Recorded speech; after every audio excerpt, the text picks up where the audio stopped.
ಬೈಂದೂರು ವಿಧಾನಸಭಾ ಕ್ಷೇತ್ರದ ಗಂಗೊಳ್ಳಿಯಲ್ಲಿ ಸಂಭವಿಸಿದ ದೋಣಿ ದುರಂತದಲ್ಲಿ 3 ಮೀನುಗಾರರು ನಾಪತ್ತೆಯಾಗಿದ್ದು, ಸ್ಥಳಕ್ಕೆ ಶಿವಮೊಗ್ಗ ಲೋಕಸಭಾ ಕ್ಷೇತ್ರದ ಸಂಸದರಾದ ಬೈವೈ ರಾಘವೇಂದ್ರ ಹಾಗೂ ಉಡುಪಿ ಚಿಕ್ಕಮಗಳೂರು ಲೋಕಸಭಾ ಕ್ಷೇತ್ರದ ಸಂಸದರಾದ ಕೋಟಾ ಶ್ರೀನಿವಾಸ್ ಪೂಜಾರಿ ಹಾಗೆ ಕುಂದಾಪುರ ವಿಧಾನಸಭಾ ಕ್ಷೇತ್ರದ ಶಾಸಕರಾದ ಎ ಕಿರಣ್ ಕುಮಾರ್ ಕೋಡ್ಲಿ ಭೇಟಿಯನ್ನ ನೀಡಿದರು.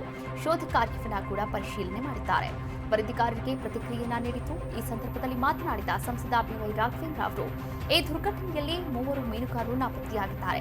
ಪತ್ತೆ ಕಾರ್ಯಾಚರಣೆ ಚುರುಕುಗೊಳಿಸುವಂತೆ ಹಾಗೂ ಕುಟುಂಬಕ್ಕೆ ಸೂಕ್ತ ಪರಿಹಾರವನ್ನ ನೀಡುವಂತೆ ನಾನು ಕೋಟಾ ಶ್ರೀನಿವಾಸ್ ಪೂಜಾರಿ ಅವರು ಹಾಗೂ ಶಾಸಕ ಗುರುರಾಜ್ ಗಂಟಿಹೊಳಿ ಅವರು ಸಚಿವರೊಂದಿಗೆ ಮಾತನಾಡಿದ್ದೇವೆ ಎಂದು ತಿಳಿಸಿದರು.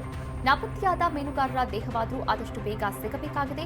ಆ ನೆಲೆಯಲ್ಲಿ ಜಿಲ್ಲಾಧಿಕಾರಿ, ಪೊಲೀಸ್ ವರಿಷ್ಠಾಧಿಕಾರಿ ಹಾಗೂ ಸಂಬಂಧಪಟ್ಟ ಅಧಿಕಾರಿಗಳ ಜೊತೆ ಮಾತನಾಡಿದ್ದೇನೆ.